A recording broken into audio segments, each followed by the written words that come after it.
তোমাদের সিলেবাসে বীরাঙ্গনা নামক যে জায়গাটা রয়েছে, আজকের ক্লাস সেটা হবে। তো তোমরা সকলেই জানো যে তোমাদের সিলেবাসে বীরাঙ্গনা কাব্য থেকে মোট 5টা পত্র নির্বাচিত রয়েছে। ঠিক আছে? তো ওই 5টা পত্রের যে শেষতম পত্র, সেটা আজকে আমরা আলোচনা করব নীলোধ্বজের প্রতি জোনা, লাইন ধরে ধরে। কিন্তু তার আগে আমাদের জানতে হবে এই বীরাঙ্গনা কাব্য সম্পর্কে প্রাথমিক কিছু তথ্য, যেগুলো পরীক্ষার জন্য কিন্তু ইম্পর্ট্যান্ট।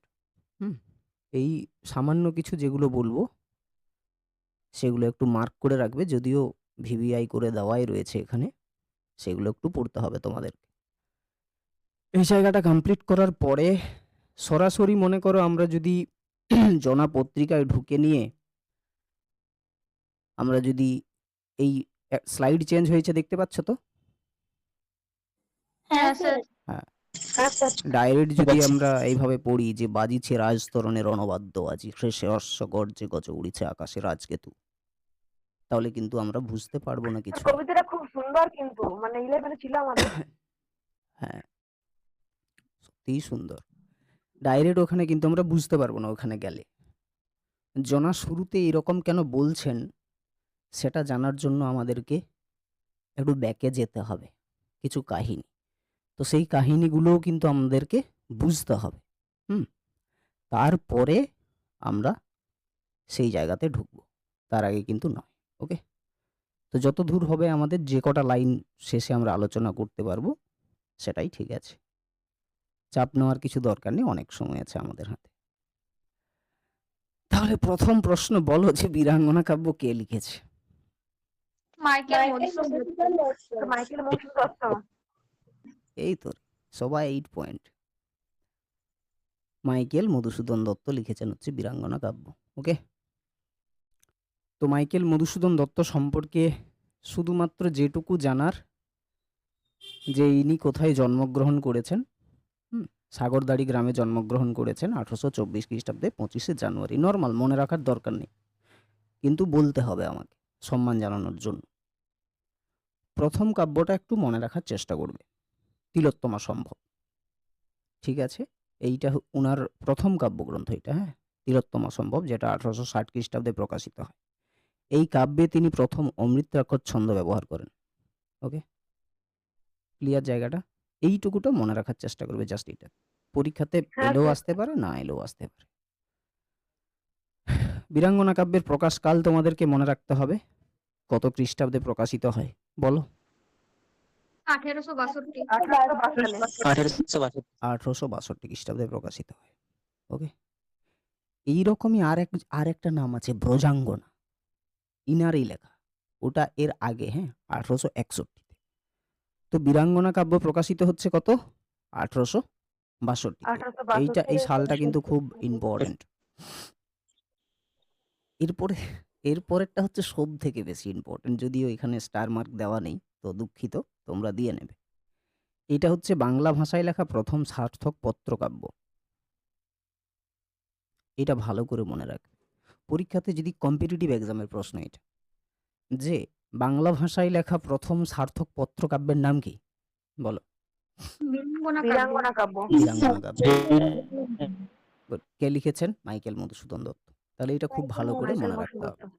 এবার পরীক্ষাতে প্রশ্ন দেবে লং কোশ্চেনে, যে পত্রকাব্য কাকে বলে, বীরাঙ্গনা কাব্যটি পত্রকাব্য হিসেবে কতখানি সার্থক তা আলোচনা করো।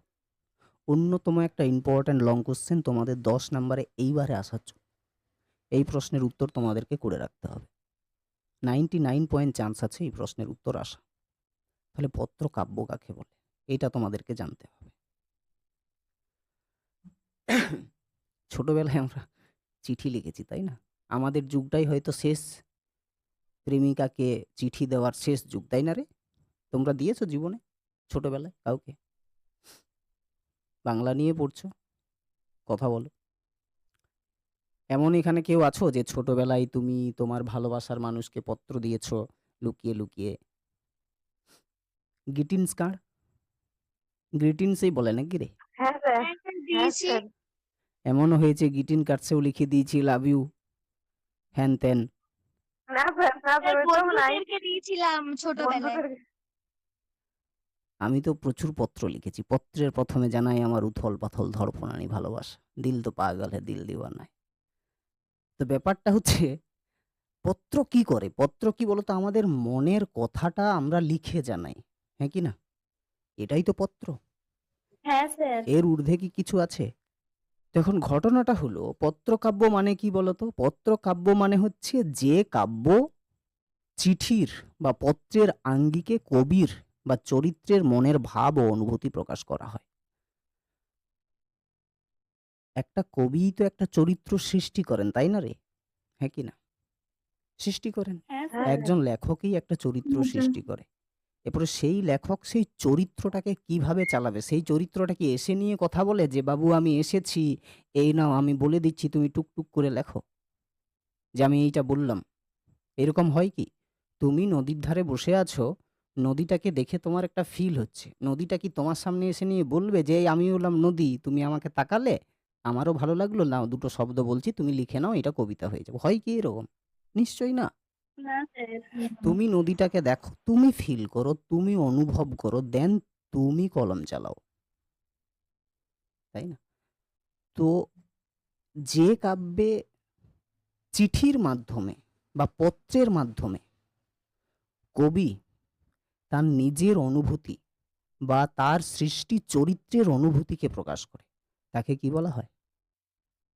বল। পত্রকাব্য। তাকে বলা হয় পত্রকাব্য। পত্রকাব্য। এই কথাটা কিন্তু খুব ভালো করে মনে রাখবে। তাহলে যদি এইটাকে যদি পত্রকাব্য বলা হয়, তাহলে বীরাঙ্গনা কাব্যকে কেন পত্রকাব্য বলা হয়? তার উত্তর তো সিম্পল, যে বীরাঙ্গনা কাব্যটা কি আকারে লিখিত হয়েছে? পত্রাকারে। বাস, সিম্পল অ্যান্সার হয়ে গেল, যে বীরাঙ্গনা কাব্য কবি মাইকেল মধুসূদন দত্ত কি পত্র আকারে লিখেছেন, তাই না? এবং উনার চরিত্রের যে অনুভূতি, সেটা তিনি এই কাব্যে প্রকাশ করেছেন, বা উনার যে মনোভাব এই কাব্যে প্রকাশ করেছেন। এই কারণে বীরাঙ্গনা কাব্যকে পত্রকাব্য বলা হয়।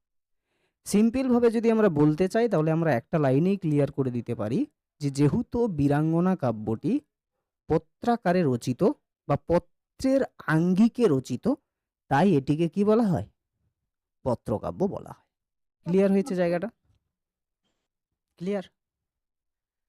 হ্যাঁ কেন স্যার। বলা হয় এবং ও, খুব ইম্পর্টেন্ট প্রশ্ন, এইবারে তোমাদের পরীক্ষাতে আসবে, খুব ভালো করে মাথায় রাখবে। যদি না আসে তাহলে তোমাদের কপাল খারাপ, কিন্তু আসার খুব চান্স আছে। বীরাঙ্গনা কাব্যটি মানে মাইকেল মধুসূদন দত্ত কাকে উৎসর্গ করেন? এই ঈশ্বরচন্দ্র। এইটা কিন্তু মাথার ভিতরে ঢুকিয়ে রাখবে, ঠিক আছে? আজ পর্যন্ত এই প্রশ্নটি আসেনি, এরকমটা হয়নি। হয়তো প্রথমবারে এলো না, কিন্তু দ্বিতীয়বারে কিংবা তৃতীয়বারে অবশ্যই এই প্রশ্নটা কিন্তু দেই, ঠিক আছে? খুব ইম্পর্ট্যান্ট একটা প্রশ্ন বা একটা পার্ট, যে মাইকেল মধুসূদন দত্ত বীরাঙ্গনা কাব্যটি উৎসর্গ করেন ঈশ্বরচন্দ্র বিদ্যাসাগরকে। খুব ভালো করে এটা কিন্তু মনে রাখবে, ঠিক আছে? ক্লিয়ার হয়েছে জায়গাটা? স্যার। হ্যাঁ। স্যার বলছিলাম উৎসর্গ করা মানে কি? উৎসর্গ করা মানে কি? ওকে, মনে করো আমি একটা কিছু জিনিস লিখলাম, ঠিক আছে? এরপরে উৎসর্গ না দুভাবে হয়। প্রথম হয় শ্রদ্ধা জানিয়ে উৎসর্গ করা, এবং দ্বিতীয় হয় যে উনাকে সাপোর্ট করছে সমস্ত দিক দিয়ে, অক্লান্ত পরিশ্রমটাকে যে সাপোর্ট করেছে, তাকে উৎসর্গ করা। প্রথম কথা হলো, বলছিলাম এক কথায় দান করা নাকি? না না, দান হ্যাঁ অবশ্যই বলা যাবে, দান করা বলা যাবে, কিন্তু মেন বিষয় হলো উৎসর্গ করা মানে হচ্ছে এই জিনিসটা, যে এই জিনিসটা আমি লিখলাম, এত কিছু পরিশ্রম করলাম এবং শ্রদ্ধা জানিয়ে আমি তাকে উৎসর্গ করলাম, মানে তার প্রতি এটাকে আমি, ওই বলে না, আমি ওর চরণে নিজেকে দিয়ে দিলাম। তার মানে কি, আমি কি ওর চরণে কি আমি তোমরা যদি এই রিলসে ওই এই এই গানটা যেটা ওই কি একটা ভাইরাল হয়েছিল না রে, তোমার চরণ তলায় গড়ায় গড়ায় কাঁদবো, শুনেছো গানটা? হ্যাঁ স্যার। কিন্তু এই হ্যাঁ স্যার। এই গানটার যে মিনিংটা, অ্যাকচুয়ালি মিনিংটাকে আমাদের এই বর্তমানের যুগে আলাদাই বানিয়ে দিয়েছে তো, হ্যাঁ কি না? তোমরা শুনেছো তো গানটা, দেখবে রিলস গুলো দেখবে, ওর মিনিংটাই আলাদা হ্যাঁ করে স্যার। দিয়েছে। কিন্তু মায়ের চরণ তলায় গড়ায় গড়ায় কাঁদবো মানে একজন ভক্ত কি সবসময় মায়ের চরণ তলায় গড়ায় গড়ায় কাঁদছে? বলো। না না। স্যার। আমি শিবকে ভালোবাসি, আমি শিবের কাছে সমর্পণ করলাম, নিজেকে উৎসর্গ করে দিলাম, তার মানে কি আমি শিবের কাছে চলে গেলাম? বলো। না। অর্থাৎ আমি শ্রদ্ধা জানিয়ে নিজেকে সমর্পণ করে দিলাম, আমার যা কিছু আছে সব কিছু তার, মানে আমার হাতে কিছু নেই। তো এখানে উৎসর্গ মানে হচ্ছে শ্রদ্ধা জানিয়ে আমার যে অক্লান্ত পরিশ্রমের ফলে আমি যে জিনিসটা পেয়েছি, সেই পরিশ্রমের যে শ্রদ্ধাটা সেটা তোমাকে জানাচ্ছি। কেন? কারণ তুমি আমাকে আমার এই পরিশ্রমের সময় আমাকে সাপোর্ট করেছো। তার মানে এই যে আমি বইটা লিখলাম, এই যে বাবু তোমার নামে উৎসর্গ করলাম, নে পকেটে ঢোকা যা, এরকমটা নয়। উৎসর্গ মানে এখানে শ্রদ্ধা, শ্রদ্ধা জানিয়ে ওর প্রতি সমর্পণ করে দাও। ক্লিয়ার জায়গাটা? উৎসর্গ দুভাবে হয়, একটা হয় নিজের মা বাবাকে উৎসর্গ করা হয় শ্রদ্ধা জানিয়ে, ঠিক আছে, ক্লিয়ার। আর দ্বিতীয় কথা হলো নিজের স্ত্রীকে উৎসর্গ করা হয়, নিজের বন্ধু বান্ধবকে উৎসর্গ করা হয়, ঠিক আছে। তো এখন ঘটনা এবার ওর কে কে সাপোর্টিভ থাকবে না থাকবে, কোনো আঙ্গিকে তাকে উৎসর্গ করতে পারে, সেটা তার ব্যক্তিগত ব্যাপার, হ্যাঁ কি না? আমি যদি কোনো একটা জিনিস লিখি, আমি তোমাদের নামে উৎসর্গ করে দিতে পারি যে এখানে আমার সমস্ত ছেলে মেয়েদের উৎসর্গে আমি মানে উৎসর্গ করলাম সমস্ত ছেলে মেয়ে, ঠিক আছে। এটাই হচ্ছে উৎসর্গ, মানে শ্রদ্ধা জানানো। উৎসর্গ মানে দিয়ে দেওয়া নয়, শ্রদ্ধা জানানো। ক্লিয়ার জায়গাটা? শ্রদ্ধা জানিয়ে তার হ্যাঁ প্রতি স্যার। এই কাব্যটাকে সমর্পণ করে দেওয়া, এইটা হলো উৎসর্গ। ওকে, তো কাকে উৎসর্গ করা হয়েছিল? ঈশ্বরচন্দ্র বিদ্যাসাগরকে। এটা মনে রাখবে ভালো করে। পুরো নেক্সট যে পয়েন্টটা আসছে সেটা খুব ইম্পর্টেন্ট, এখন পুরোটা ওই থার্ড সেমিস্টারের মতো যাচ্ছে, তাই না? থার্ড সেমিস্টারে যেমন পড়েছিলে সেরকম যাচ্ছে, এখানে কিন্তু কোনো রস টস কিচ্ছু নাই, এর পরে আছে, একটু পরে ভালো লাগবে। এগুলো একটু মুখস্থ করার জায়গা, তো এইটা ভালো করে মনে রাখবে। দ্বিতীয় যে পয়েন্ট, এটা খুব ইম্পর্টেন্ট, খুব ইম্পর্টেন্ট। এই যে মাইকেল মধুসূদন দত্ত বীরাঙ্গনা কাব্যটা যখন লিখছেন, তো তিনি এই বীরাঙ্গনা কাব্যতে মোট 21টা পত্র তিনি লিখতে চেয়েছিলেন। ইনি অ্যাকচুয়ালি 21টা পত্র লিখতে চেয়েছিলেন এই কারণে, কারণ তিনি মানে অনুসরণ করেছিলেন এই ওভিদ বলে একটা ব্যক্তিকে। তো এই ওভিদের একটা গ্রন্থ আছে যার নাম হচ্ছে হিরোইডস, ঠিক আছে, হিরোইডস, ওকে। এই হিরোইডস কাব্যে মোট 21টা পত্র ছিল। তো এই হিরোইডস কাব্যের যে 21টা পত্র, এটাকে অনুসরণ করে মাইকেল মধুসূদন দত্ত তার বীরাঙ্গনা কাব্যে মোট 21টা পত্র লিখতে চেয়েছিলেন, কিন্তু তিনি 21টা পত্র লিখেননি, 11টা পূর্ণপত্র লিখেই কিন্তু তিনি শান্ত হয়েছিলেন।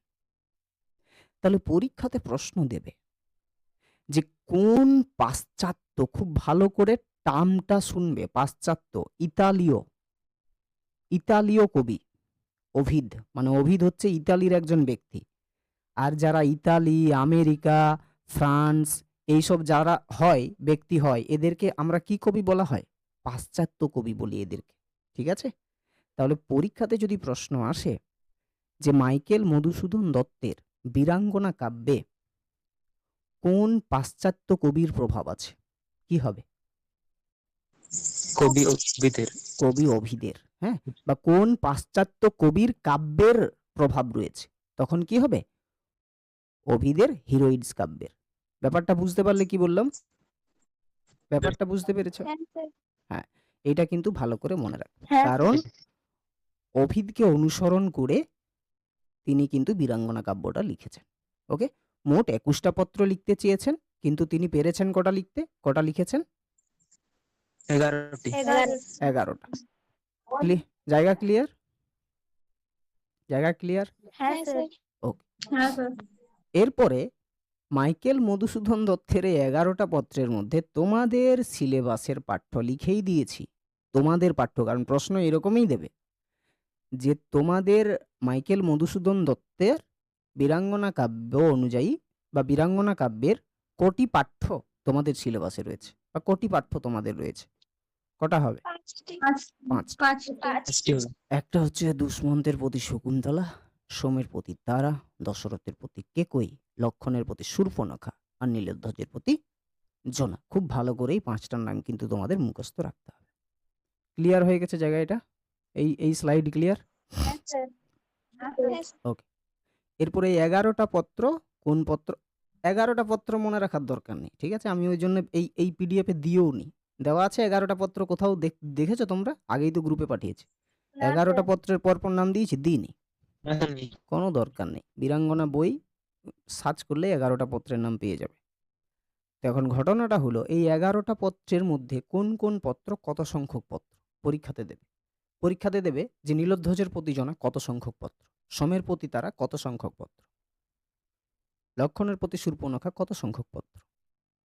তাহলে মনে রাখবে প্রথম আর দুই পরপর, দুষ্মন্তের প্রতি শকুন্তলা, সোমের প্রতি তারা প্রথম সংখ্যক পত্র হচ্ছে, মানে 11টার মধ্যে প্রথম পত্রটার নাম কি, মানে সিরিয়াল অনুযায়ী দুষ্মন্তের প্রতি শকুন্তলা, সিরিয়াল অনুযায়ী যে দ্বিতীয়তে আছে সেটা হচ্ছে সোমের প্রতি তারা। ওকে। আর 4 নাম্বার সিরিয়ালে যে আছে সেটা হচ্ছে কে, দশরথের প্রতি কেকই, 5-এ হচ্ছে লক্ষণের প্রতি শূর্পণখা, আর একদম শেষে নীলধ্বজের প্রতি জনা। ক্লিয়ার জায়গাটা? এইটা কিন্তু মনে রাখবে। মানে ম্যান হই এইটা থেকেই প্রশ্ন দেই আর কি, প্রথম স্বর্গ এবং শেষ স্বর্গর নাম কি। প্রথম স্বর্গ বা প্রথম পত্র হচ্ছে দুষ্মন্তের প্রতি শকুন্তলা এবং শেষ হচ্ছে কি নীলধ্বজের প্রতি জনা। ক্লিয়ার জায়গাটা? এইটা মনে রাখ, এই জায়গাটা। হ্যাঁ,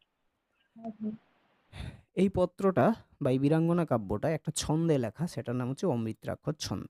তোমরা পড়েছো এর আগে, পড়েছো না? এর আগে এই সনেটের জায়গা, হ্যাঁ। তো অমৃতাক্ষর ছন্দ। এরপরে পরীক্ষাতে প্রশ্ন দেবে যে দুষ্মন্তের প্রতি শকুন্তলা কোন ছন্দে লেখা, নীলধ্বজের প্রতি জনা কোন ছন্দে লেখা, তাহলে কি হবে?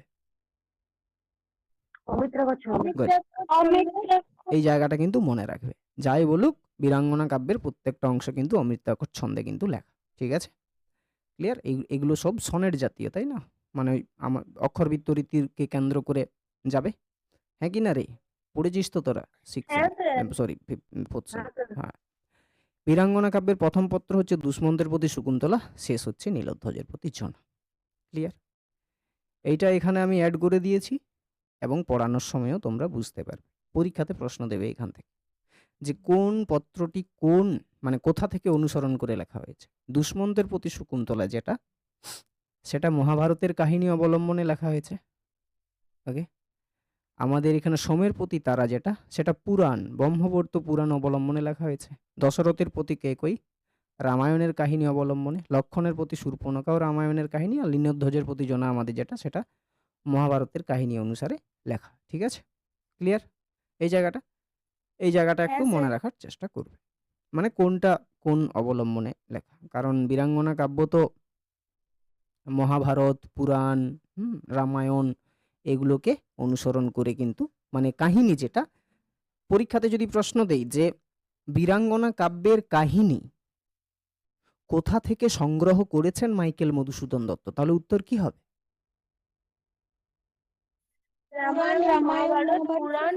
গুড, রামায়ণ, মহাভারত, পুরাণ থেকে। ক্লিয়ার জায়গাটা? ওকে।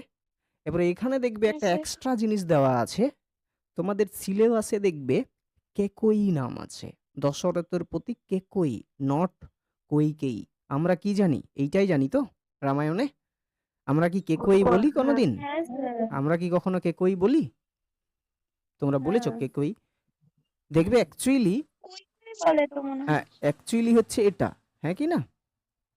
কৈকেয়ী এটা, কিন্তু মাইকেল মধুসূদন দত্ত ব্যবহার করেছেন কেকই।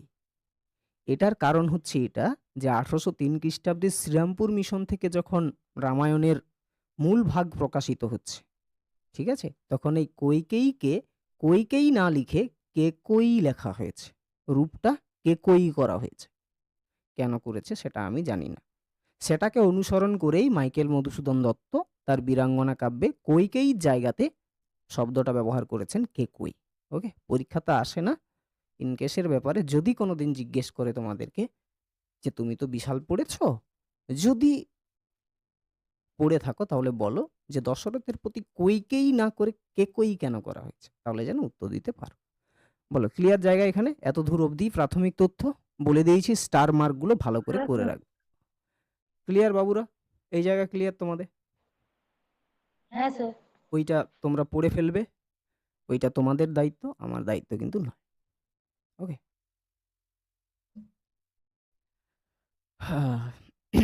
তো তাহলে এবার আমরা আসল জায়গাতে আসি। আমাদের নীলোধ্বজের প্রতি জনা আমরা শুরু করব। একটু জল খেয়ে নি।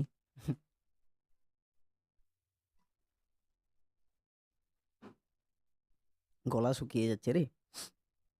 তোমরা এখন ফ্যানের তলায় ক্লাস করছো, আমাকে ফ্যান বন্ধ করে ক্লাস করতে হয়। স্যার ভাবো তো। কারেন্ট নাই তো। হ্যাঁ, এখানে আছে তবে। যাই হোক, তাহলে শোনো, বিষয়টা হচ্ছে এবারে আসল জায়গাতে আসি। নীলোধ্বজের প্রতি জনা আমরা শুরু করব, ঠিক আছে? তারপরে আমরা ধীরে ধীরে আলাদা বাকি যেগুলো আছে সেগুলোতে যাব। তো এই যে বীরাঙ্গনা কাব্যের কততম স্বর্গ এটা, বা কততম পত্র? 11তম বা 11তম। একাদশ, একাদশতম বা 12তম কে বললি রে? 11তম। 11তম। স্যার 11তম বললাম। হ্যাঁ, 11তম। তো আমরা যদি ডাইরেক্ট এটা পড়তে গিয়ে একদম টেক্সটে ঢুকে যাই তাহলে কিন্তু আমরা কিছু বুঝতে পারবো না। এখানে এই যে জনা বা মাইকেল মধুসূদন দত্তই লিখছে জনার হয়ে অ্যাকচুয়ালি, ঠিক না? জনা কি বলছেন আর কেন বলছেন এগুলো বুঝতে গেলে আমাদেরকে একটু কাহিনী জানতে হবে, নাহলে কিন্তু আমরা বুঝতে পারবো না, ঠিক? তাহলে এই যে নীলোধ্বজের প্রতি জনা, মহাভারতের কাহিনী জানো তো তোমরা মোটামুটি? কে কে জানিস রে? মন খুলে ক্লাস করো, মানে ওইরকম ইয়ে করো না, নাহলে কিন্তু বিপদ হয়ে যাবে। মহাভারত মোটামুটি একটা জানি স্যার। মোটামুটি একটা জানো, তাই তো? যাই হোক, তো শোনো, তো এটা হচ্ছে একাদশতম পত্র, আর এটা মহাভারতের কাহিনী অবলম্বনে লেখা। অনেকবার বললাম, আশা করি মুখস্থ হয়ে গেছে, তাই তো? এবারে কাহিনীতে এসো। হ্যাঁ স্যার।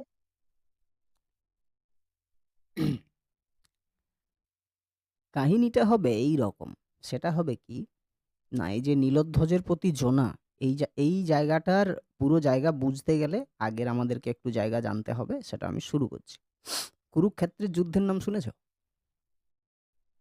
হ্যাঁ স্যার শুনেছি। কাদের কাদের হয়েছিল? স্যার অর্জুন আর ভীষ্মর মধ্যে। হ্যাঁ, কে রে? কৌরব আর পাণ্ডব। পঞ্চপাণ্ডব। কে? এইটা ইউনিক উত্তর ছিল, অর্জুন আর ভীষ্মের মধ্যে। কে রে? কে ছিলি?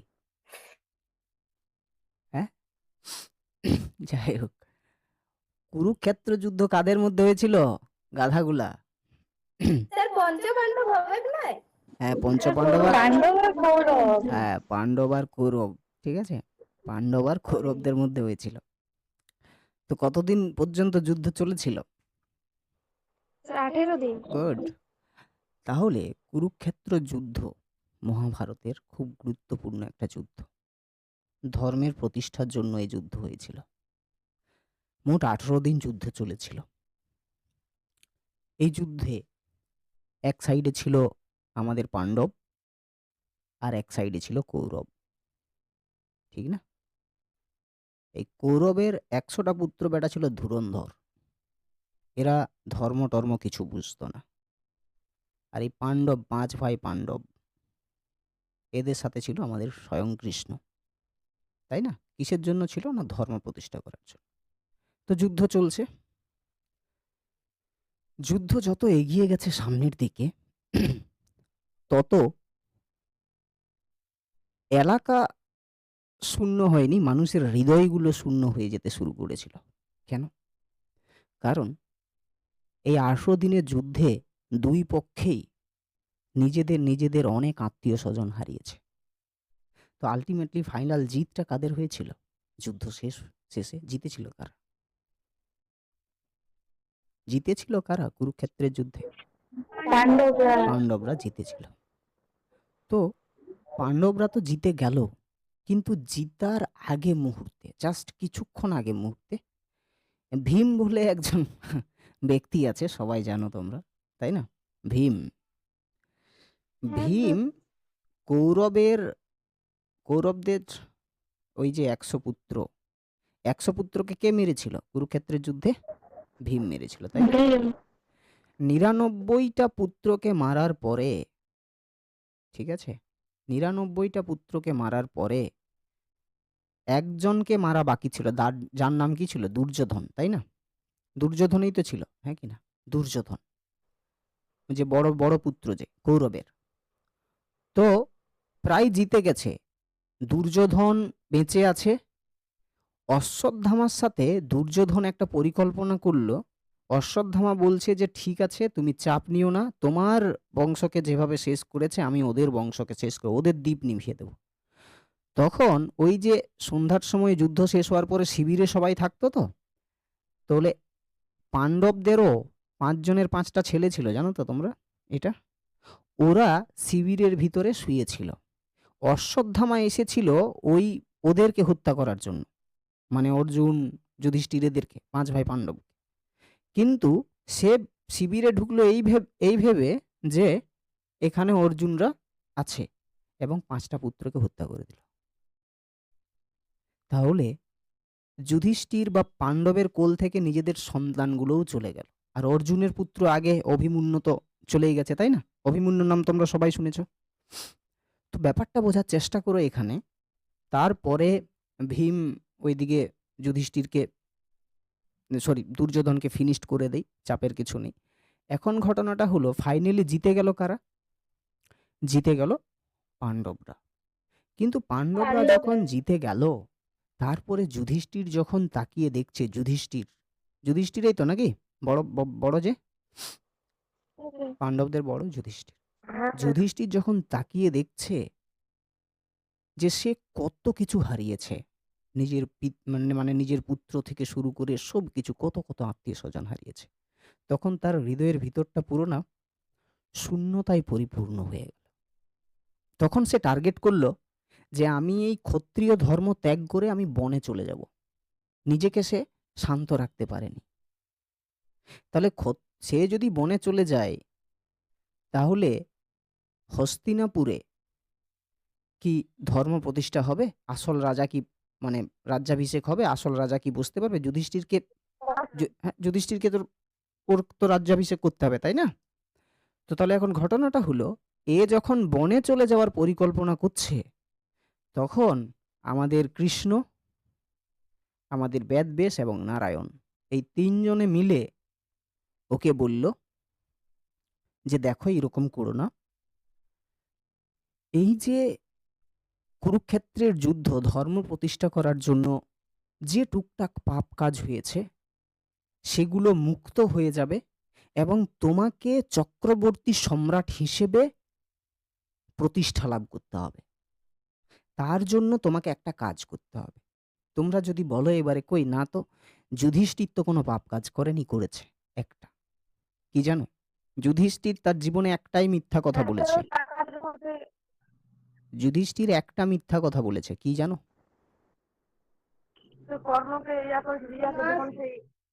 না, ওই দ্রোণকে বলেছিল। দ্রোণের পুত্রকে, তাই তো, হত্যা করার সময় ওই যে হাতি, ওই গজ, এইরকম কিছু একটা কাহিনী আছে। তো ওইটুকুটার জন্য, ওই জায়গাটার জন্য বলছে ওইটুকুটাই পাপ, যে হ্যাঁ পাপ কাজ হয়েছে, তোমাকে কি করতে হবে না, যজ্ঞ করতে হবে, এবং তোমাকে আমাদের চক্রবর্তী সম্রাট হতে হবে। যজ্ঞ শুরু হলো এখান থেকে, তবে গিয়ে পাপটা পিয়ে হয়ে যাবে, শেষ হয়ে যাবে। যজ্ঞটার নাম হচ্ছে অশ্বমেধ যজ্ঞ। কি যজ্ঞ বলো? যজ্ঞটার নাম হচ্ছে অশ্বমেধ যজ্ঞ। ভালো করে কিন্তু একদম প্রথম লাইনটা ভালো করে পড়বে। মাহেশ্বরীপুরীর যুবরাজ প্রবীর অশ্বমেধ যজ্ঞাস্য ধরিলে পার্থ তাহাকে রণে নিহত করেন। অশ্বমেধ যজ্ঞটা দেখতে পাচ্ছ এখানে? দেখতে পাচ্ছ এখানে? হ্যাঁ স্যার, হ্যাঁ কাহিনী স্যার। কিন্তু পরপর যাচ্ছে, মনে রাখবে। তাহলে অশ্বমেধ যজ্ঞ শুরু হলো। অশ্বমেধ যজ্ঞের একটা নিয়ম। অশ্বমেধ যজ্ঞ কি, এটা কেন করা হয়? না ওই যে বললাম না। স্যার বলবো শুরু? হ্যাঁ বলো। স্যার মানে এই যুধিষ্ঠির বলে একটা ঘোড়া ছাড়বে, মানে ওই ঘোড়াটা যে ধরবে মানে তার সঙ্গে যুদ্ধ হবে। যদি ওই যুদ্ধে পরাজিত হয় তখন মানে সেই যজ্ঞটা মানে ঠিক হবে। আর যদি মানে হারে যায় তাহলে পরবর্তী যে জিতবে সে মানে এই রাজ্যটার উত্তরাধিকারী হবে। হুম, ঠিকঠাক বলেছ। সুন্দর অ্যান্সার, কিন্তু পুরোটা ঠিক হয়নি। দেখো, অশ্বমেধ যজ্ঞ হচ্ছে এরকম একটা বিষয়, একটা সাদা ঘোড়াকে নিয়ে যজ্ঞ করা হতো। ভালো করে মনে রাখবে, চক্রবর্তী সম্রাট নামটা শুনেছো তোমরা? চক্রবর্তী সম্রাট অশোক, হ্যাঁ স্যার। শুনেছো? চক্রবর্তী সম্রাট মানে হচ্ছে এক ছত্রের ভিতরে সমস্ত রাজ্যকে নিয়ে আসা, মানে এক সূত্রে গেঁথে দেওয়া। বুঝতে পেরেছো? মানে একটাই রাজা থাকবে, তার বশীভূত সবাই। দ্যাটস কল টু চক্রবর্তী সম্রাট। অশোক কিন্তু সমগ্র দেশ, সমগ্র রাজ্য, 16টাই নাকি রে, 16টা মহাজনপদ সে কিন্তু দখল করেছিল। শেষ যুদ্ধ হয়েছিল কলিঙ্গের সাথে। সে সে যেমন সমস্ত দেশ জয় করেছিল, সমস্ত মানে টোটাল যে ষোড়শ মহাজনপদ, প্রত্যেকটা মহাজনপদ দখল করেছিল। তো এখানে চক্রবর্তী সম্রাট কাকে হতে হবে? যুধিষ্ঠিরকে হতে হবে। কিভাবে হবে? না তার একটা নিয়ম হচ্ছে অশ্বমেধ যজ্ঞ। এই অশ্বমেধ যজ্ঞ করতে হয় একটা সাদা ঘোড়াকে নিয়ে। এবং নিয়ম কি, না যজ্ঞ করার পরে এই ঘোড়াটাকে ছেড়ে দেওয়া হবে এবং এই ঘোড়ার পেছনে পেছনে কিছু দল, মানে কিছুজন সৈন্য সামন্ত যাবে। এই ঘোড়া যে যে রাজ্যের মধ্য দিয়ে চলে যাবে সেই সেই রাজ্যগুলো যে যজ্ঞ করছে তার অধীনে হয়ে যাবে। ব্যাপারটা বোঝার চেষ্টা করো। ব্যাপারটা বুঝতে পারছো তো? এরপরে মনে করো হ্যাঁ স্যার। এই রাজ্যটা দিয়ে গেল, এই রাজ্যটা দিয়ে গেল, এই রাজ্যটা দিয়ে গেল, এই রাজ্যটা দিয়ে গেল। মনে করো টোটাল 16টা রাজ্য মিলে ধরে নাও পুরো আমাদের এলাকাটা। তাহলে এই রাজ্য দিয়ে গেল। এরপরে এই রাজ্যটা হয়তো ধরে নাও একটা, এই রাজ্যে কোনো একজন ব্যক্তি এই ঘোড়াটাকে ধরে নিল। নিয়ম হচ্ছে যে ঘোড়াটাকে যখন ছাড়া হবে, যে যে রাজ্যের মধ্য দিয়ে যাবে সেই সেই রাজ্যগুলো যে ঘোড়াটা ছাড়ছে, যে যজ্ঞটা করছে তার বশীভূত হয়ে যাবে, তার কথা শুনতে হবে, তাকে কর দিতে হবে। যদি কেউ ঘোড়াটাকে আটকায়, না যেতে দেই, তবে ওর সাথে যুদ্ধ করতে হবে। এরপরে এই ঘোড়ার পেছনে পেছনে দায়িত্ব দেওয়া হয়েছিল অর্জুনকে। কাকে? না অর্জুনকে। ঘোড়াটা যখন, দেখো ঘোড়াটা তো ছেড়ে দেওয়া হয়েছে, হ্যাঁ কি না, যজ্ঞ করার পরে অর্জুনকে দায়িত্ব দেওয়া হয়েছিল। এরপরে মনে করো যে ঘোড়াটাকে আটকাবে তার সাথে কিন্তু যুদ্ধ করতে হবে, তাকে যে যজ্ঞ করছে, কথার কথা। আর যে আটকাবে না, যদি না আটকায় কোনো রাজ্য, তাহলে সেই রাজ্যটা বশীভূত হবে যে যজ্ঞ করছে তার। ব্যাপারটা বুঝতে পারছো? অশ্বমেধ যজ্ঞের নিয়ম এটা। এরপরে চক্রবর্তী সম্রাট হবে না, তাহলে এরপরে ওর পেছনে পেছনে পুরো এলাকা সে ঘুরবে, যেখানে যেখানে আটকাবে তার সাথে যুদ্ধ করবে, যুদ্ধে জিতবে, তাহলে সেই এলাকাটা তো হয়েই গেল। এইরকম করে 1 বছর পূর্ণ করেছিল অর্জুন, তারপরে ফিরে এসেছিল। 1 বছর, 1 বছর সময় লেগেছিল নুনুরা এই ইয়েটা কমপ্লিট হতে। হুম, তো এখন স্যার ঘটনাটা 1 বছর ধরে ঘোড়াটা দৌড়েছিল? কিটা, কি বলছো? ঘোড়াটা সেটা জানিনি, ঘোড়াটা 1 বছর ধরে? সেটি জানিনি নুনু, তবে যেটুকু যেটুকুনি আমার মোটামুটি কাহিনী পুরাণের জানা কথা আছে অনুযায়ী এখন তো সেইটুকুটা বললাম। পুরাণে যখন লেখা আছে 1 বছর, হ্যাঁ, এখন 1 বছর দেবে। আমার যেটুকুনি জানা সেটা বললাম। এটাও একটা ভালো কোশ্চেন। মানুষ 1 বছর বাঁচে?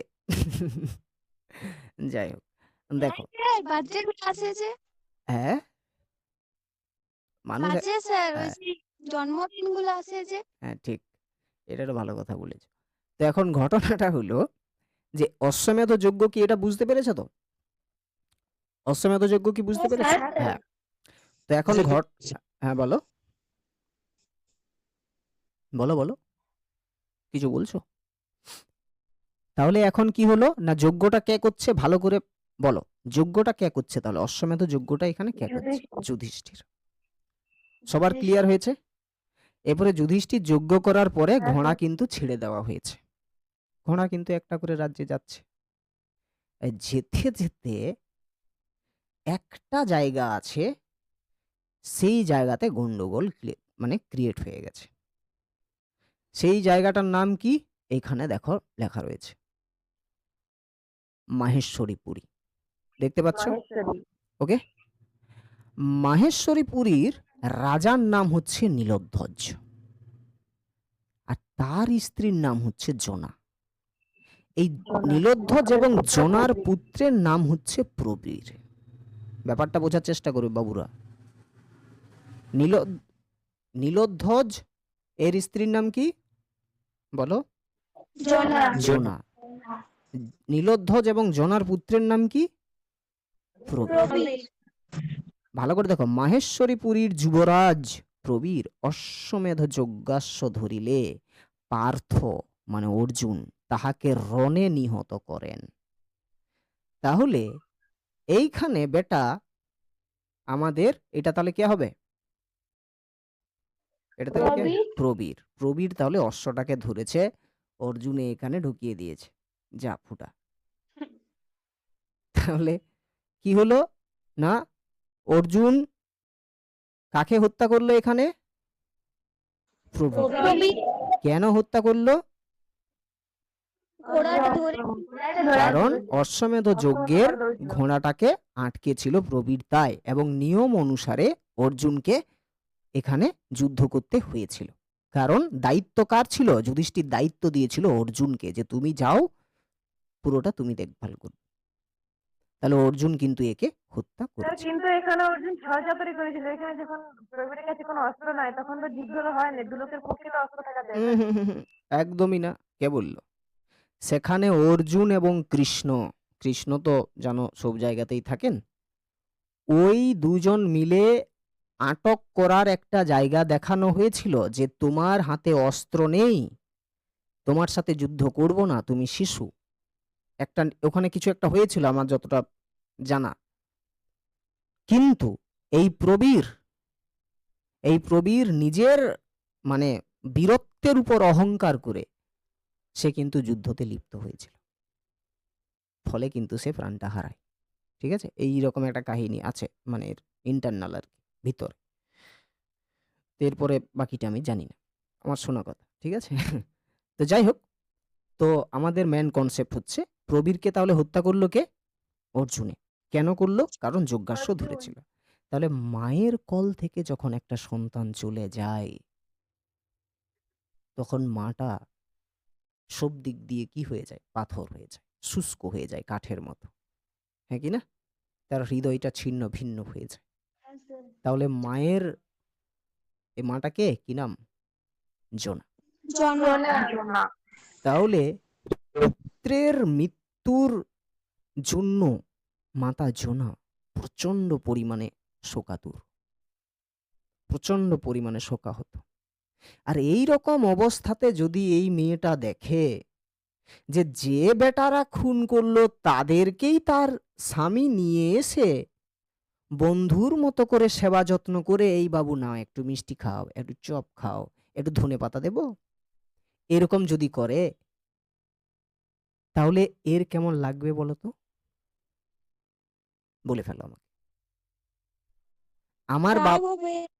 রাগ হবে নিশ্চয়ই, তার খারাপ লাগবে, হবে কি হবে না? খুব স্বাভাবিক তো। সে যে কষ্ট পাচ্ছে, তার যে ক্রোধ অর্জুনের প্রতি, সেই ক্রোধটা আরো বেশি বেড়ে যাবে। ঝোনা যখন দেখছে যে যারা নীলধ্বজের প্রিয় পুত্র, জনার প্রিয় পুত্র যুবরাজ প্রবীরকে হত্যা করল, তাদেরকেই বন্ধুর আসনে বসিয়ে, শ্রদ্ধার আসনে বসিয়ে তাদের কাছেই মাথা নত করছে।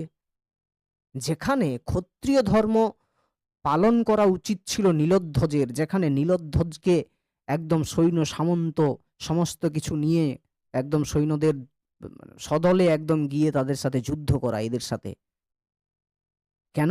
কারণ একটা শিশু পুত্রকে হত্যা করেছে। শিশু পুত্রকে হত্যা করেছে এবং নিরস্ত্র পুত্রকে হত্যা করেছে। এরা অধর্ম করেছে। অধার্মিককেই আবার নিয়ে এটা কিন্তু মা বলছে, এর হৃদয়ের মাতৃ হৃদয় বলছে, ঠিক আছে? তাদেরকে নিয়ে এসে আবার এরকম ভাবে সেই রকম করছে। এটা কিন্তু জনা সহ্য করতে পারেনি। এই জিনিসটা দেখেই জনা কিন্তু নীলধ্বজের কাছে একটা পত্র প্রেরণ করছে, যে পত্রটা তোমাদের নাম কি বলো? নীলধ্বজের প্রতি জনা। প্রতি জনা। ব্যাপারটা বোঝা গেল? কাহিনীটা টুকটাক বেশ ভালো বোঝাতে পারেনি যদিও, তো যাই হোক, যেটুকু বুঝেছো, বুঝতে পেরেছো কাহিনী ঠিকঠাক? হ্যাঁ স্যার। কি কি? বলছিলাম ওই মাহেশ্বরী পরীটা রাজ্যের নাম নাকি? হ্যাঁ, নর্মদা নদীর তীরে অবস্থিত। বুঝলে তো? তাহলে এই জায়গাটা, এটা হচ্ছে ভূমিকা অংশ, হ্যাঁ ওদের, তা একটু পড়ে ফেলি এইটা। তাহলে শুরু করছি আমরা। কাহিনী ক্লিয়ার হয়ে গেছে তোমাদের? একটু শুনে নাও। মাহেশ্বরীপুরীর যুবরাজ প্রবীর অশ্বমেধ যজ্ঞাস্য ধরিলে পার্থ তাহাকে রণে নিহত করেন। রাজা নীলধ্বজ রায় পার্থের সহিত বিবাদ পরান্মুখ হইয়া সন্ধি করাতে রাজ্ঞী জনা পুত্র শোকে একান্ত কাতর হইয়া এই নিম্নলিখিত পত্রখানি রাজসমীপে প্রেরণ করেন। পাঠকবর্গ মহাভারতীয় অশ্বমেধ পর্ব পাঠ করিলে ইহার সবিশেষ বৃত্তান্ত অবগত হইতে পারিবেন। তাহলে যে কাহিনী বললাম সেটাই, সেটা কি না, এই যে যুবরাজ প্রবীর, কোথাকার যুবরাজ না মহেশ্বরীপুরীর যুবরাজ প্রবীর, ওই যে যুধিষ্ঠিরের দ্বারা যে অশ্বমেধ যজ্ঞের যে অশ্ব, সেটাকে যখন ধরেছিল তখন পার্থ অর্থাৎ অর্জুনের সাথে তাকে যুদ্ধ করতে হয়েছিল নিয়ম অনুযায়ী। এবং যুদ্ধে, রণে মানে যুদ্ধে, রণে কি হয়েছিল, যুদ্ধে অর্জুনের সাথে প্রবীরের যখন যুদ্ধ হয় তখন সেখানে আমাদের মারা যায় কে না প্রবীর। এরপরে রাজা নীলধ্বজ রায় পার্থের সহিত বিবাদ পরান্মুখ হইয়া সন্ধি করাতে, বিবাদ পরান্মুখ মানে কি, মানে মুখ ফিরিয়ে নেওয়া, মানে যুদ্ধ থেকে মুখ ফিরিয়ে নেওয়া, বিবাদ থেকে মুখ ফিরিয়ে নেওয়া। আসলে দেখো, পুত্রকে হত্যা করেছে কারা? অর্জুন হত্যা করেছে। তাহলে নীলধ্বজের ক্ষত্রিয় ধর্ম মানে কি, তার ওর সাথে বিবাদ করা, ওর সাথে ঝগড়া করা, ওর সাথে যুদ্ধ করা, তাই না? পার্থের সাথে, অর্জুনের সাথে। কিন্তু অর্জুনের সাথে বিবাদ না করে সে কি করেছে, বিবাদ পরান্মুখ, মানে ওই বিবাদ থেকে মুখ ফিরিয়ে নিয়ে কি করেছে না সন্ধি করেছে, সন্ধি করে নিয়েছে। দেখো, কারণ এখানে খুব ভালো করে নীলধ্বজ জানে অর্জুনের ক্ষমতা, ঠিক আছে? কারণ কোনো লাভ নেই, এবং অর্জুন যেটা করেছে সেটা নিয়ম অনুযায়ী করেছে, কিন্তু এটা সে জানে। কিন্তু জনা কেন জানছে না? কারণ মাতৃহৃদয়, মাতৃহৃদয় কখনো বুঝে না, সে সন্তান ছাড়া কিছু বোঝে না। এই জিনিসটা দেখার পর রাজ্ঞী জনা রেগে গিয়ে জনা পুত্র শোকে একান্ত কাতর হইয়া সে এই পত্রটা লিখছে, রাজ সমীপে প্রেরণ করছে, রাজার দরবারে এই পত্রটা পাঠাচ্ছে। তোমরা যদি অশ্বমেধ যজ্ঞ মানে পর্বটা পাঠ করো মহাভারতের, তাহলে এই পুরো কাহিনীটা বুঝতে পারবে। ক্লিয়ার হয়ে গেছে এই জায়গা? ক্লিয়ার? হ্যাঁ স্যার। কি বাবুরা, ক্লিয়ার তো? মানে স্যার নিজের পুত্রের মানে মৃত্যু প্রতিশোধ না নিয়ে তাদেরকে মানে অতিথি আপ্যায়ন করছে, এটাই তো? একদম, মানে নিজের পুত্রের প্রতিশোধ না নিয়ে অতিথি জ্ঞানে সেবা করছে নীলধ্বজ, যে কারণে আমাদের জনা সহ্য করতে না পেরে তাকে কি করছে, একটা পত্র লিখছে। আর এই পত্র লিখছে, সরাসরি কথা বলছে বলেই সে বীরাঙ্গনা, ঠিক না? কারণ দেখো, খুব ভালো করে বুঝতে পারো। হ্যাঁ স্যার, বুঝে গেছি। এরপরে জনা সব কিছু জানে। বিরক্ত লাগেনি তো তোমাদের কারো? না স্যার, না স্যার। জনা সব কিছু জানে। মনে করো আমি রানু মণ্ডলকে ভালোবাসি, রানু মণ্ডল ভিতরে ভিতরে বাদাম কাকার সাথেও চালাচ্ছে, আমি সব কিছু ধরে ফেলেছি। এবার আমি দেখতে চাইছি যে রানু মণ্ডল আর আমাকে মানে কতটা মিথ্যা কথা বলবে। আমি ওকে ওকে মাঝে মাঝে খুঁচিয়ে খুঁচিয়ে কথা বলি। আমি সব কিছু জানি তো, মানে বলে না যে সব কিছু জেনে নেওয়ার পরে অজানা হয়ে থাকার পরে খোঁচা দেওয়ার মজাটাই আলাদা। এটা কিন্তু একটা ইউনিক জায়গা। তো জনা সব কিছু জানে, তবুও জনা কিভাবে লিখছে, প্রেজেন্ট করছে সেটা দেখো। জোনা জানে, পুরো ঘটনাটা জানে যে এখানে ও কি করছে না করছে, নীলধ্বজ রায় কি করছে, নীলধ্বজ রায় অর্জুনের সাথে যুদ্ধ করেনি, সব কিছু জানে। কিন্তু তবুও দেখো পত্রের শুরুটা কিরকম, দেখতে পাচ্ছ সবাই? হ্যাঁ স্যার। হ্যাঁ স্যার। বলছে বাজিছে রাজতরণে রণবাদ্য আজি, রেশে অশ্ব গর্জে গজ, উড়িছে আকাশে রাজকেতু। এটা কে বলছে? জনা। জনা। পুরোটাই কিন্তু জনা জনা বলবে, ঠিক আছে? পুরোটাই জনা বলবে। হ্যাঁ, কে বলছে না জনা। জনা পত্রের শুরুতেই বলছে বাজিছে রাজতরণে রণবাদ্য আজি, রেশে অশ্ব গর্জে গজ, উড়িছে আকাশে রাজকেতু। বলছে হ্যাঁ কি ব্যাপার? বাজিছে রাজতরণে মানে পুরো রাজপ্রাসাদের পুরো ভাগে কি বাজছে? রণবাদ্য। রণবাদ্য মানে যুদ্ধের বাজনা, যুদ্ধের কি সাউন্ড, যেটা ঢুম ঢুম ঢুম, ওইটা আর কি। হয় না সেই ঢাকঢোল বাজায় রে, যুদ্ধের রণবাদ্য। হ্যাঁ স্যার। রণবাদ্য আজি। বলছে কি ব্যাপার আজকে পুরো রাজপ্রাসাদ জুড়ে একদম পুরো কি হচ্ছে? রণবাদ্য আজি, আজকে রণবাদ্য বাজছে। তারপরে আবার দেখো যুদ্ধের পুরো পরিবেশ। রেশে অশ্ব, অশ্ব মানে ঘোড়া, আর ঘোড়ার ডাককে বলা হয় রেশা। তো রেশে অশ্ব মানে অশ্ব ডাকছে, ঘোড়া ডাকছে, গর্জে গজ, হাতি ডাকছে, গজ মানে কি হাতি, হাতি গর্জাচ্ছে। তার উপর আবার উড়িছে আকাশে রাজকেতু। ওই যে থাকে না এই ঢুচুটায়, রাজপ্রাসাদের এরকম একটা ঢুচু থাকে দেখবি, ঠিক আছে? আর হ্যাঁ এরকম করে একটা ওদের সিম্বল যেটা, সেটা রাজকেতু। বলছে হ্যাঁ, বলছে বাজিছে রাজতরণে, বলছে পুরো একদম রাজপ্রাসাদ জুড়ে রণবাদ্য বাজছে, যুদ্ধের আওয়াজ পুরো সাউন্ড বাজছে, তার উপর আবার অশ্ব ডাকছে, হাতি ডাকছে, হাতি গর্জাচ্ছে। আকাশে কি উড়ছে? রাজকেতু। মুহুর্মুহ হুঙ্কারিছে মাতি, রণমদে রাজ সৈন্য। প্রশ্নটা ছুঁড়ে দিল তারপরে, কিন্তু কোন হেতু? জোনা কি জানে না কারণটা? জোনা জানে, তবুও বলছে দেখো কিন্তু কোন হেতু, কি কারণ? ঘটনাটা ভালো করে দেখো। এই যে মুহুর্মুহ হুঙ্কারিছে মাতি, রণমদে রাজ সৈন্য। মুহুর্মুহ মানে কি? মুহুর্মুহ মানে ঘন ঘন, তাই না? মুহুর্মুহ মানে কি রে? ঘন ঘন। হুঙ্কারিছে মাতি, রণমদে রাজ সৈন্য। রণ মানে, রণ মানে বলো, কথা বলবে কিন্তু। রণ মানে যুদ্ধ, তাই না? যুদ্ধে। রণমদে, মদে মানে নেশায়। তাহলে যুদ্ধের নেশায় রাজ সৈন্য মাঝে মাঝে কি করছে? মানে ঘন ঘন কি করছে? হুঙ্কার দিচ্ছে।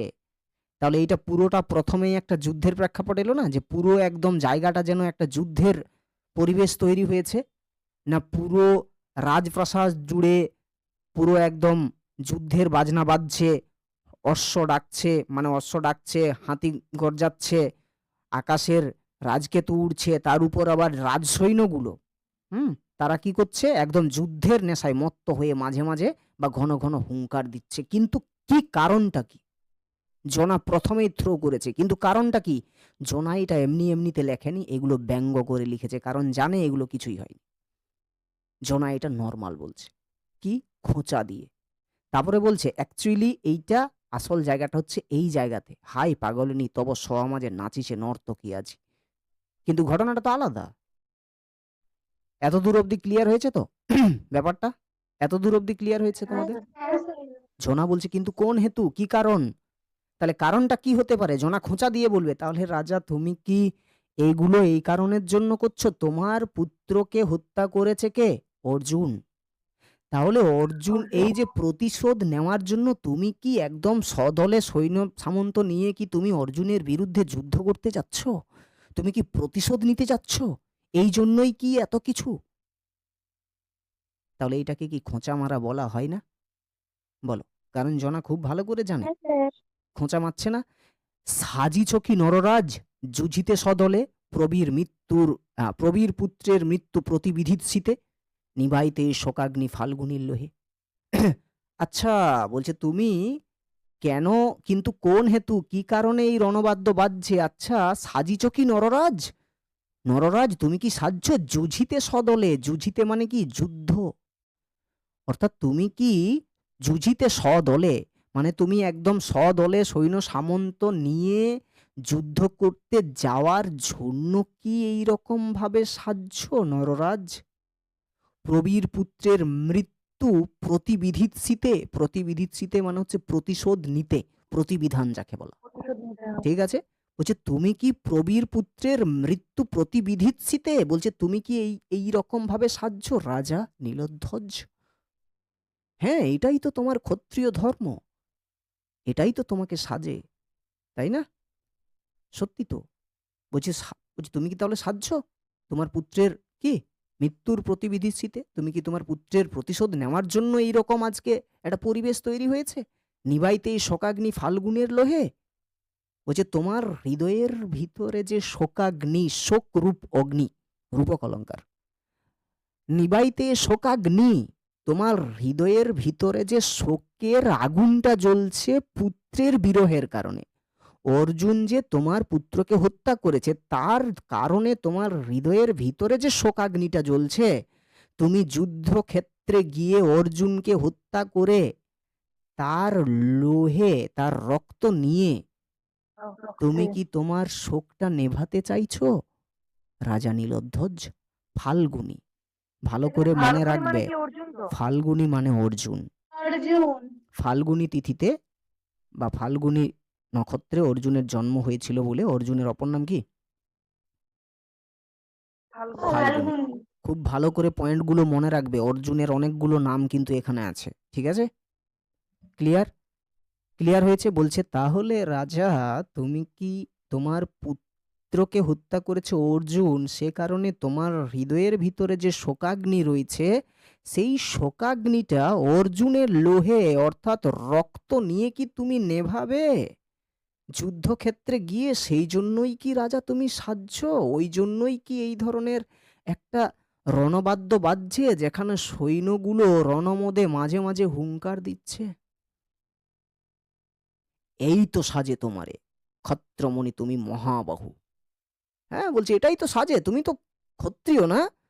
এটাই তো সাজে। তোমার পুত্রকে অন্যায়ভাবে হত্যা করেছে, তারা দেখেনি সে নিরস্ত্র, তারা দেখেনি সে শিশু, সে কি বুঝে? সে তো অবুঝ, তবুও তাকে হত্যা করেছে, এটা তো অন্যায়। হ্যাঁ, তুমি যাও তাদের সাথে যুদ্ধ করো, তুমি প্রতিশোধ নাও, অন্যায়ের বিরুদ্ধে তুমি দাঁড়াবে, এটাই তো ক্ষত্রিয় ধর্ম। এই তো সাজে তোমারে ক্ষত্রমণি তুমি। ক্ষত্রমণি ক্ষত্রিয়দের যে চূড়ামণি অর্থাৎ নীলধ্বজ, সেখানে ওদের এলাকার যে ক্ষত্রিয় আর কি।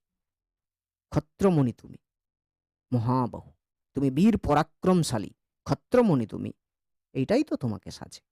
অবশ্যই তুমি যাও তোমার পুত্রের প্রতিশোধ নাও, অর্জুনকে তুমি হত্যা করো, অর্জুনের রক্তে তুমি কি করবে? নিজের যে শোকাগ্নি সেটাকে তুমি নেভাবে। এত দূর অব্দি ক্লিয়ার সবার? হ্যাঁ স্যার। হ্যাঁ স্যার। এরপরে দেখো জনা কি বলছে আবার। জনা দেখো কিভাবে খোঁচাটা মারছে, তোমরা বুঝতে পারবে একটু পরে। আজ না হয়, আজকে কিছুটা পর্যন্ত যাব। এগুলো খোঁচা মারা মনে হচ্ছে না তোমাদের? কারণ ও। জনা সবকিছু জানে। হ্যাঁ স্যার। এগুলো কিন্তু জনা খোঁচা খুব মেরে সুন্দর বলছে। কবিতাটা। হ্যাঁ, কি রে? স্যার, কবিতাটা খুব সুন্দর লাগে পড়তে। বল, বাকিরা বুঝতে পারছো তো? এত দূর অব্দি ক্লিয়ার হয়েছে সবার? হ্যাঁ স্যার। হ্যাঁ, বিরক্ত লেগে গেলে বলে দেবে, ফট করে ক্লাস অফ করে দেবো। তারপরে জনা আবার বলছে, যাও বেগে গজরাজ, বলছে যাও বেগে গজরাজ যথা জমদণ্ড সমশুণ্ড আস্ফালিনী নাদে, টুট কিরিটির গর্ব আজি রণস্থলে, খণ্ড মুন্ড তার আনো শুল দণ্ড শিরে। ব্যাপারটা বোঝার চেষ্টা করবে। বলছে হ্যাঁ, বলছে এটাই তো সাজে তোমাকে। বলছে তুমি তো ক্ষত্রমণি, যাও তুমি অর্জুনের রক্তে নিজের শোকাগ্নিকে নেভাও। যাও বেগে গজরাজ যথা, গজরাজ মানে হাতির রাজা, তাই তো? হাতি রাজা। বলছে হাতির রাজা যথা জম দণ্ড সম শুণ্ড, হাতির যে সুরটা সেটাকে জম দণ্ডের সাথে তুলনা করা হয়েছে। বলছে হাতির রাজা যেমন তার সুরটাকে, সুরটাকে কার সাথে তুলনা করা হয়েছে বাবুরা? জমদণ্ডের সাথে। হ্যাঁ, বলছে যাও বেগে গজরাজ যথা জমদণ্ড সম শুণ্ড আস্ফালিনী নাদে। বলছে হাতির রাজা গজরাজ যেমন তার সুরটাকে একদম, মানে হাতির রাজা দেখবে, ওই হাতির রাজা কি বলে, সুর দেখবে ভয়ঙ্কর হয় না হাতির সুর?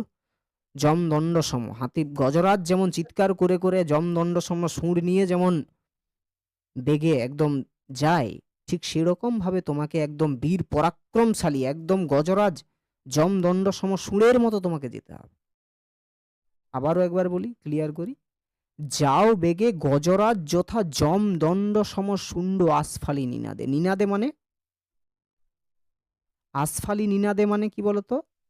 গর্ভের সহিত চিৎকার করে বা হুঙ্কার দিয়ে। নিনাদ মানে অ্যাকচুয়ালি হচ্ছে চিৎকার বা হুঙ্কার, আর আসফালি নিনাদ মানে হচ্ছে গর্ভের সহিত যেটা। তো এখানে এই যে নীলোদ্ধর যে যাবে, তো কিভাবে যাবে সেটা জোনা বলে দিচ্ছে। কিভাবে যাওয়া উচিত? না গজরাজের মতো যাওয়া উচিত। গজরাজের কোন রূপ হিসেবে যাওয়া উচিত? না গজরাজ যেমন ওই যে তার সুর দিয়ে হাতির হুঙ্কার শুনেছো তো বাবুরা? হ্যাঁ স্যার। হ্যাঁ, তো হাতির সুর দিয়েই তো হুঙ্কারটা বার হয়, তাই না? হাতির সুরটাকে জমদণ্ড তুলনা করা হয়েছে। হাতির সুরে যদি একবার খেয়ে যাও না, তাহলে পোগার পার। ডায়লগটা শুনেছো তো এইটা? কেওড়া হ্যাঁ তলা স্যার। পার। ঠিক আছে, তো সেইটাই বলছে তুমি যাও গজরাজের মতো যাও। গজরাজ যেমন জমদণ্ডের মতো তার সুরকে, মানে তার সুর দ্বারা একদম পুরো যে গম্ভীর চিৎকার করে ভয়ঙ্কর হুঙ্কার দিয়ে যেমন যায়, ঠিক সেরকম ভাবে তুমি গর্ভের সহিত হুঙ্কার দিতে দিতে যাও। কোথায়? না রণস্থলে। এবং সেখানে গিয়ে তুমি কি করবে? না টুট কিরিটির গর্ব আজি রণস্থলে। এবং সেখানে গিয়ে তুমি টুট কিরিটি কিরিটি কিরিটি কিরিটি অর্জুন, কিরিটির অপর নাম অর্জুন। ঠিক আছে, বলছে তুমি যাও রণস্থলে। রণস্থলে গিয়ে তুমি কিরিটির টুট ভেঙে দাও। কি না গর্ব। অর্জুনের যত যা গর্ব আছে সমস্ত কিছু তুমি ধূলিসাৎ করে দাও। কোথায় গিয়ে? না রণস্থলে গিয়ে। কিরিটি একটা সময় দানবদের সাথে যুদ্ধ করতে যাবে অর্জুন। তো সেই সময়টাতে আমাদের দেবরাজ ইন্দ্র তাকে মাথা রক্ষাকারী, হ্যাঁ শিরস্ত্রাণুটাকে বলা হয়, ওই যে হেলমেট যেটা থাকে না আগে যুদ্ধের সময় যেটা ব্যবহার হতো, তো একটা শিরস্ত্রাণ দিয়েছিল। যুদ্ধ করতে যাবে দানবদের সাথে কে? না অর্জুন।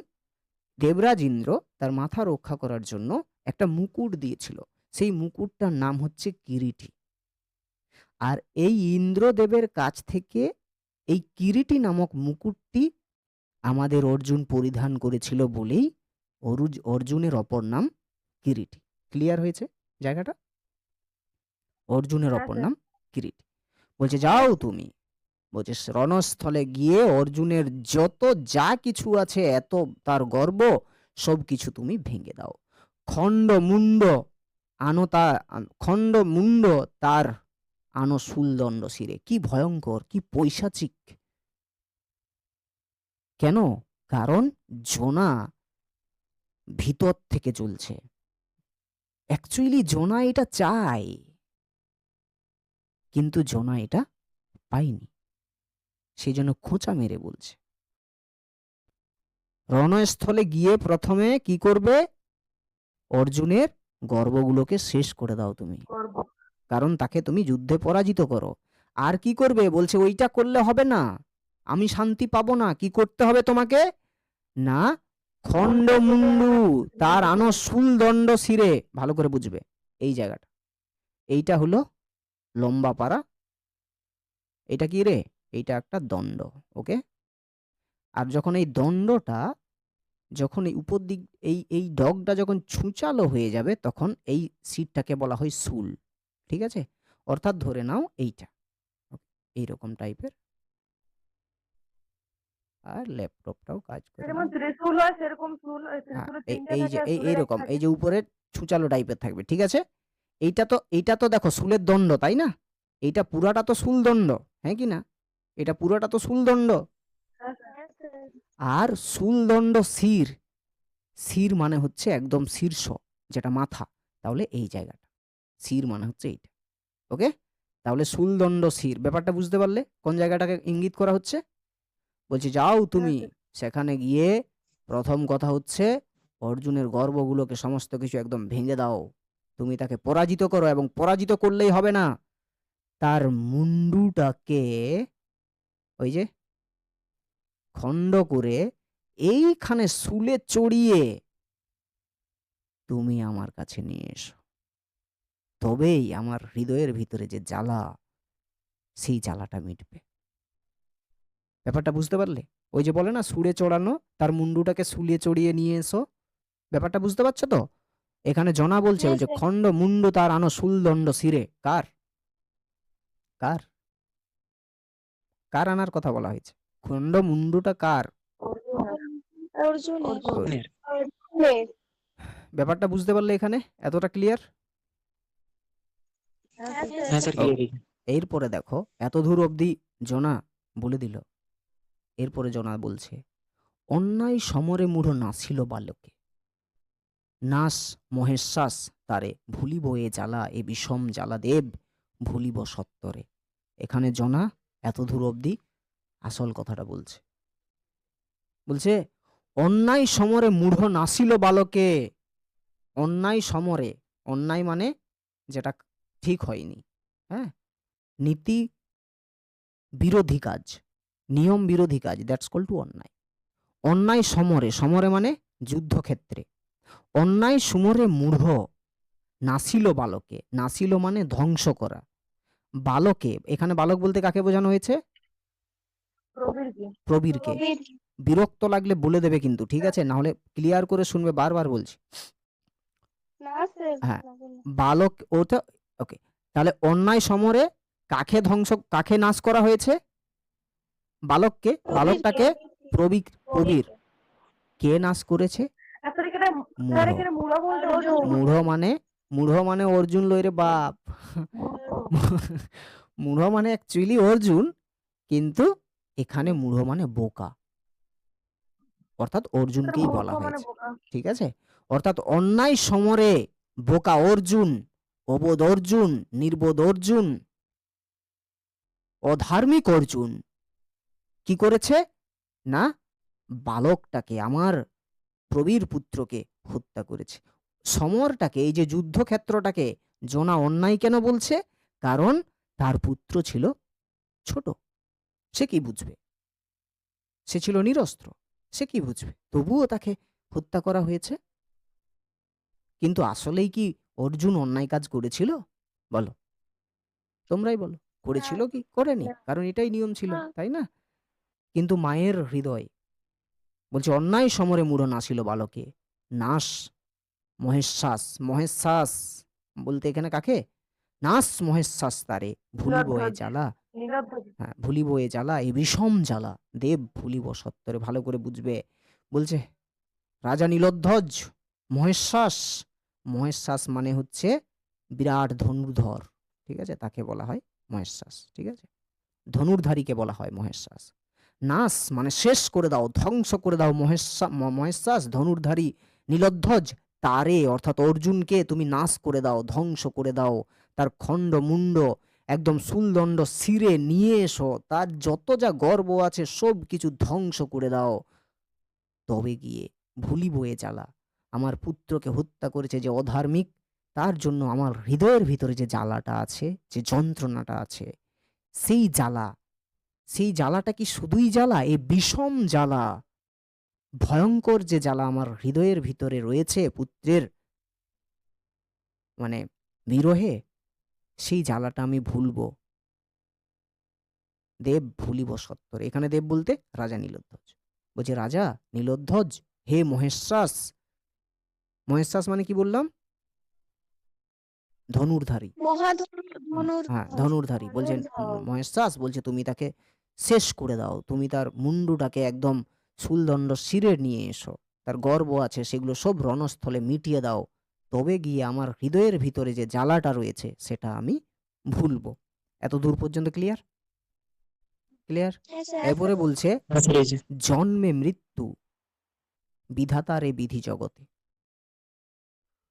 ক্ষত্রকুল রত্নপুত্র প্রবীর সুমতি, সম্মুখ সমরে পড়ি গেছে স্বর্গ ধামে। কি কাজ বিলাপে প্রভু, পাল মহিপাল ক্ষত্র ধর্ম ক্ষত্র কর্ম সাধভুজ বলে। এতদূর অবধি আমরা পড়বো আজকে। তো এখানে মানেটা বলি।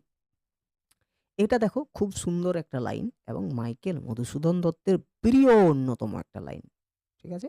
কি বলছে দেখো, সান্ত্বনা পুরস্কার বোঝো? সান্ত্বনা হ্যাঁ স্যার। পুরস্কার বোঝো? হ্যাঁ, হ্যাঁ স্যার। কি আর করবি বল। যা বটে বটে হয়ে গেছে, পায়রা গেছে, চ দুটা চপ খাইলি। এটা হচ্ছে ওয়ান টাইপ অফ সান্ত্বনা, নিজে নিজেকে সান্ত্বনা দেওয়া। জন্মে মৃত্যু বিধাতা এর বিধি জগতে। বলছে জন্মিলে তো মৃত্যু হবেই, বলছি এটাই তো নিয়ম। বিধাতার এ বিধি জগতে, বিধাতার বিধি মানে হচ্ছে কি নিয়ম, বিধাতার এই জগতে একটাই নিয়ম, একটাই বিধি, সেটা কি না জন্মে মৃত্যু। যদি তুমি জন্মগ্রহণ করো তাহলে তোমাকে কি মরিতে হবেই। আরো অন্য টাইপের আরো বলা হয়েছে, দেখবে যে জন্মিলে মানে জন্মিলে মরিতে হবে, অমরকে কথা কবে, আছে না এরকম লাইন? তো হ্যাঁ স্যার ব্যাপার আছে। তো আসল ব্যাপারটা কি হলো না, এখানে জনা বলছে জন্মিলে তো মরতে হবে, এটাই তো নিয়ম। এটা বলার পেছনে একটা কারণ আছে। আরে ভাই, একটা মায়ের পুত্র চলে যাচ্ছে তার কোল থেকে, সেই মা কি কখনো বলতে পারে যে জন্মিলে মরতে তো হবেই, আমার পুত্র মরে গেছে আর কি করব বলো? এরকম কি বলা যায়? কখনো কি যায়? এটা বলার পেছনে কারণটা আছে। কারণটা হচ্ছে এই যে স্বর্গধামে লেখা আছে না, এইটা দেখো বুঝবে। জনা এখানে বলছে জন্মে মৃত্যু বিধাতারে বিধি জগতে, ক্ষত্রকুল রত্ন পুত্র প্রবীর সুমতি। ক্ষত্রকুল রত্ন মানে ক্ষত্রকুলের বা ক্ষত্রিয় কুলের রত্ন, একমাত্র একমাত্র রত্ন পুত্র প্রবীর সুমতি, সম্মুখ সমরে পড়ি গেছে স্বর্গধামে। সম্মুখ সমরে মানে, সম্মুখ মানে সামনাসামনি, সমরে মানে যুদ্ধ। তাহলে সামনাসামনি যুদ্ধ কাদের মধ্যে হয়েছিল? অর্জুন আর প্রভুর প্রবীর। বলছে আমার পুত্র প্রবীর সুমতি বলছে সামনাসামনি যুদ্ধে একদম সম্মুখ সমরে পড়ে গেছে স্বর্গধামে। তো গেছে স্বর্গধামে মানে হচ্ছে আগেকার সময় একটা বিধান ছিল বা নিয়ম ছিল, যদি কোনো ক্ষত্রিয় যুদ্ধক্ষেত্রে নিজের প্রাণ বিসর্জন করে তবে নাকি নিয়ম অনুযায়ী সেই প্রাণটা নাকি স্বর্গে চলে যায়, তাদের স্থান স্বর্গে হয়। এটা ক্ষত্রিয়দের একটা নিয়ম, ঠিক আছে? যদি কোনো ক্ষত্রিয় যুদ্ধে মারা যায় তবে সে নাকি স্বর্গে যায়। সেই কারণে বলছে বলছে আর কি কাজ, বলছে দুঃখ করে বিলাপ করে কষ্ট করে আর তো কোনো কাজ নেই রাজা।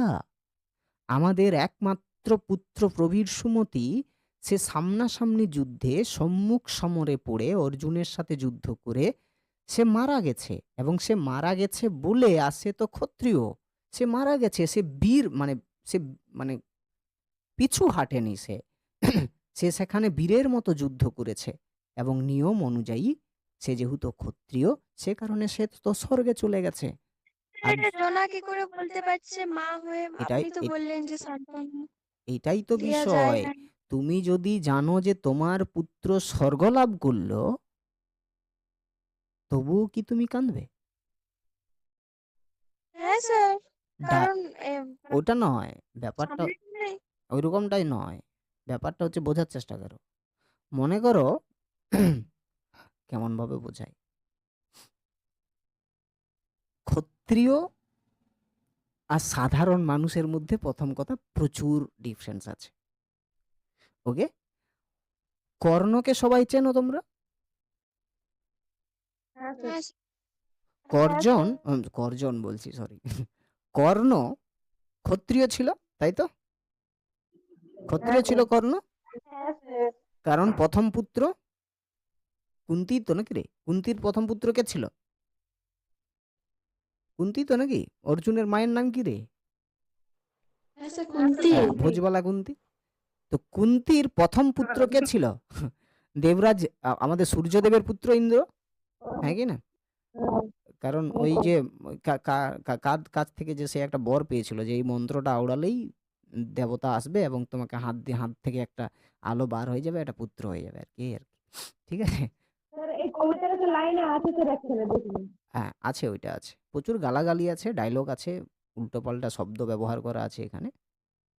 তো যাই হোক, তো দেখবে আসল জায়গাটাতে আসি, যে জায়গাটা বললো যে ওই যে কর্ণ, কর্ণ দেখবে পরশুরামের কাছ থেকে না অস্ত্র শিক্ষায় শিক্ষিত হচ্ছে এবং তার পরিচয়টা সে দিয়েছে ব্রাহ্মণ।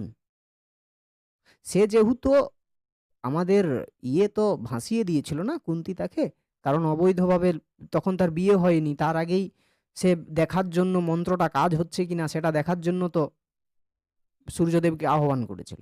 আর আহ্বান করেছে মানে পুত্র তাকে নিতেই হবে, করার কিছু নেই।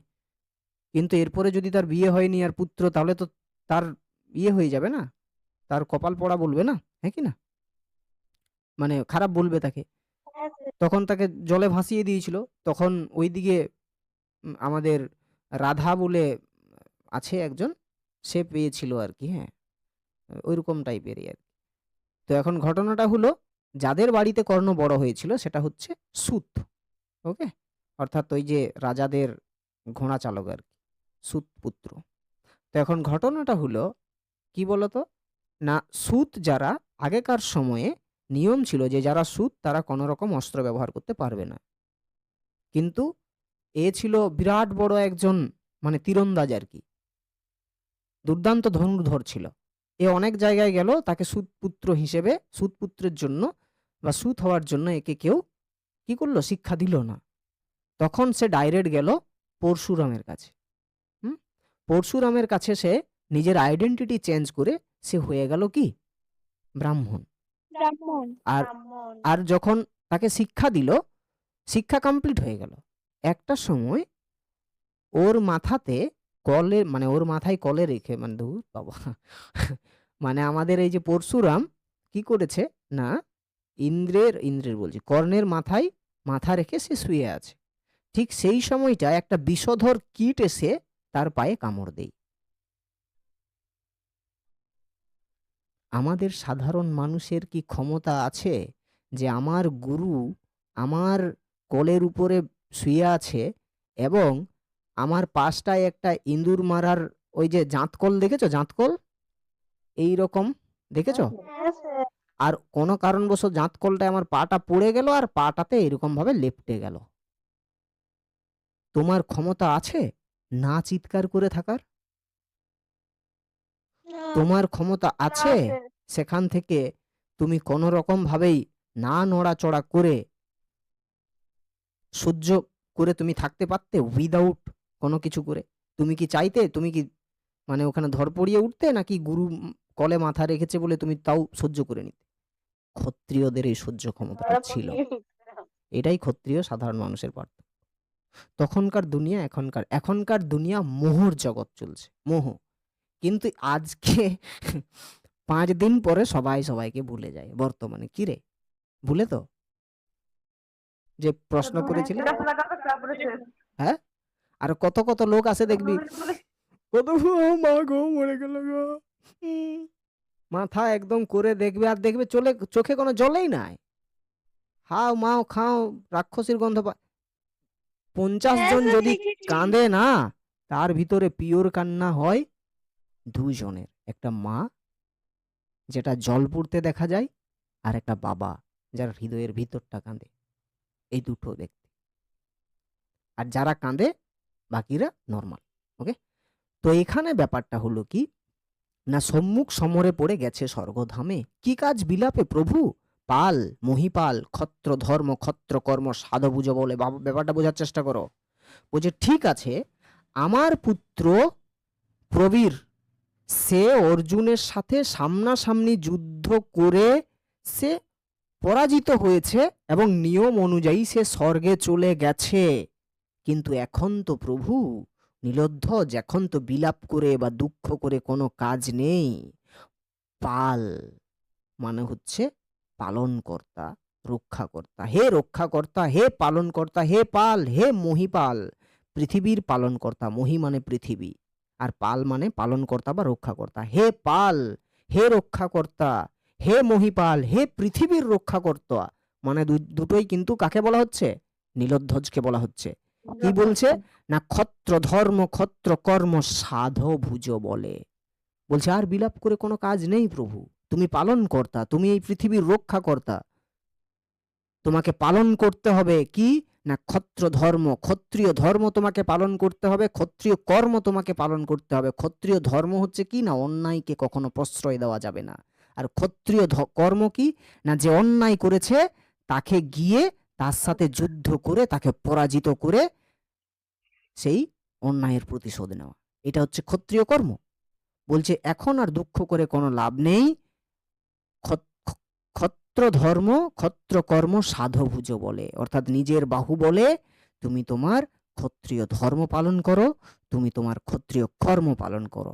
হে পাল, হে পালনকর্তা, হে রক্ষাকর্তা, হে মহিপাল, অর্থাৎ হে পৃথিবীর পালনকর্তা, দুটো হিসেবে এখানে দেওয়া হচ্ছে ওর বিশেষণ হিসেবে, হ্যাঁ কি না? বলছে আর দুঃখ করে কোনো লাভ নেই, কারণ পৃথিবীতে যদি কেউ জন্মগ্রহণ করে তাহলে তো তাকে একদিন মরতে হবেই, এটাই তো বিধির বিধান, এটাই তো নিয়ম। তো আমাদের একমাত্র পুত্র রত্ন, আমাদের প্রবীর, সে সামনাসামনি যুদ্ধক্ষেত্রে পরাজিত হয়ে স্বর্গে চলে গেছে।